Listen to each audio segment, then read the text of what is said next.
Bonjour, nous allons commencer cette nouvelle vidéo avec une partie très importante qui est inheritance. En anglais, inheritance. En français, l'héritage. En fait, c'est quoi inheritance? Regardez un peu cette image. Vous voyez, ici, on a vehicle. Vehicle, on a automobile, wagon, boat, car, truck, sailboat, powerboat. Quand vous regardez, car, c'est un type d'automobile et automobile, c'est un type de véhicule. Truck, c'est un type d'automobile. Automobile, c'est un type de véhicule. Sailboat, c'est un type de boat et boat, c'est un type de véhicule. En d'autres termes, le car inherit les caractéristiques d'automobile. Donc, car hérite les caractéristiques. Car, truck, tous sont des automobiles. Donc, ça hérite ces caractéristiques et car, truck, automobile hérite les caractéristiques de ça. On va encore regarder une autre image. Cette image nous montre un étudiant. Ici, on a student. Student, il y a deux types de students, school student et college student. School student a elementary school, middle school, high school. Donc, un enfant qui est dans l'école élémentaire, il est avant tout un school student. Et un school student est un student. La même chose ici, qui est le college student, en d'autres termes, l'université. Ça, c'est un langage nord-américain. Le college student est avant tout un student et un undergraduate est avant tout un college student qui est avant tout un student. Donc, le undergraduate hérite les caractéristiques de college student et le college student hérite les caractéristiques de student. Alors, c'est extrêmement important ce concept. Nous allons voir comment ça nous permet de ne pas nous répéter. Alors, quand on veut écrire une classe de graduate student, par exemple, ce graduate student va tout simplement, on ne va pas réécrire les codes de student et les codes de college student. Il va simplement hériter, en fait, le college student va hériter les caractéristiques de cette classe et le graduate student va hériter les caractéristiques de college student et au même moment hériter de ces caractéristiques. Ok, sans plus tarder, on va passer à NetBeans et dans NetBeans, ce que nous allons faire, nous allons rapidement créer deux classes et on va voir en quoi ces deux classes sont similaires. Ok, j'ai pris la peine de créer une classe appelée Person, ça c'est en anglais. Je sais qu'il y a quelques jours on a créé la classe Person en français, mais j'ai créé Person et Person a quelques variables qui ont été déclarées. On a déclaré le nom, on a déclaré l'âge, l'adresse et le numéro de téléphone. Donc toute personne a ses caractéristiques. Alors sans plus tarder, on va créer un constructeur. On va aller dans source et dans source on va prendre insert code et dans insert code on veut un constructeur. Je vais cliquer sur constructeur et on veut un constructeur. Je vais sélectionner tout, select all. On veut un constructeur qui va nous passer ses paramètres afin que chaque fois qu'on crée un objet de type personne, que ça nous force à initialiser ces variables. Alors, je vais cliquer Generate.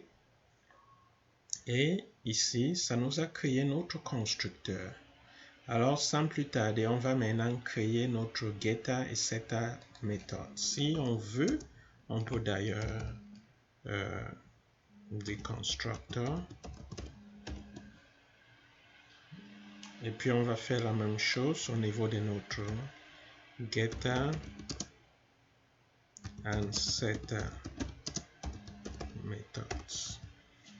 Et ici, bon, getter, je vais à source, je fais la même chose, insert code, et je prends getter and setter, je dis tout, et j'ai dit generate, et voilà, il a généré nos getters et nos setters. Ici, on a get name, on a set name, ainsi de suite, comme on l'a fait tantôt. Et tout de suite ici, je vais créer une méthode appelée toString method.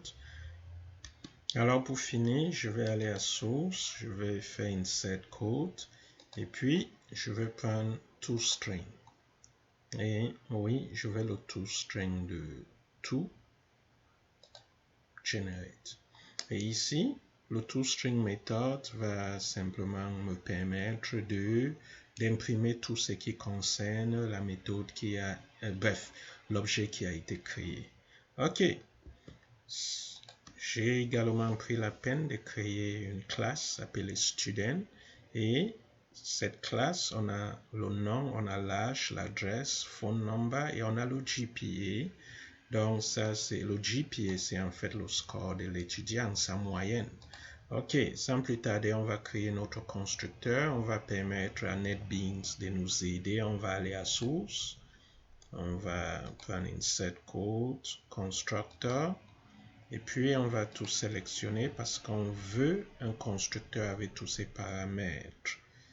Et on va generate. Et là, ça nous a créé notre constructeur.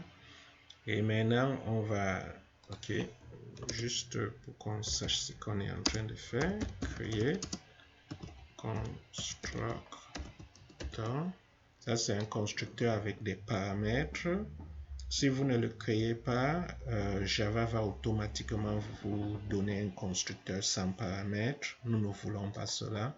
Nous voulons ceci. Et nous allons aussi create getter and setter methods. Et nous allons demander à NetBeans de nous aider. On va à source. On prend insert code.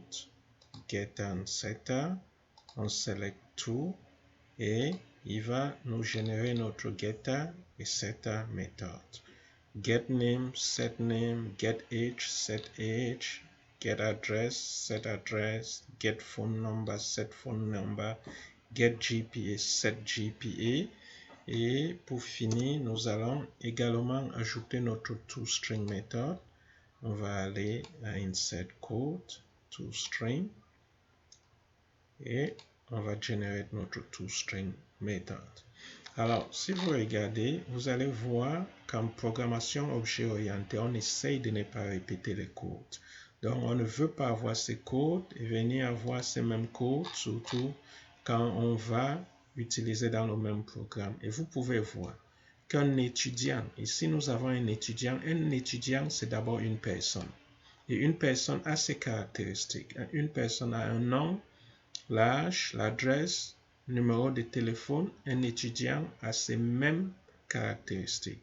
Vous voyez directement qu'on peut créer un héritage. Donc, un étudiant peut hériter les caractéristiques d'une personne afin qu'on n'ait plus à réécrire ce code. Et là, on devra tout simplement écrire ça. Private double GPA, et puis on va hériter les caractéristiques. La même chose ici, on n'aura plus besoin de réécrire tout ça. On va simplement hériter de personnes. Ok, prenez le temps de regarder ce que je viens de faire et dans la prochaine vidéo, on va voir effectivement comment l'héritage est appliqué.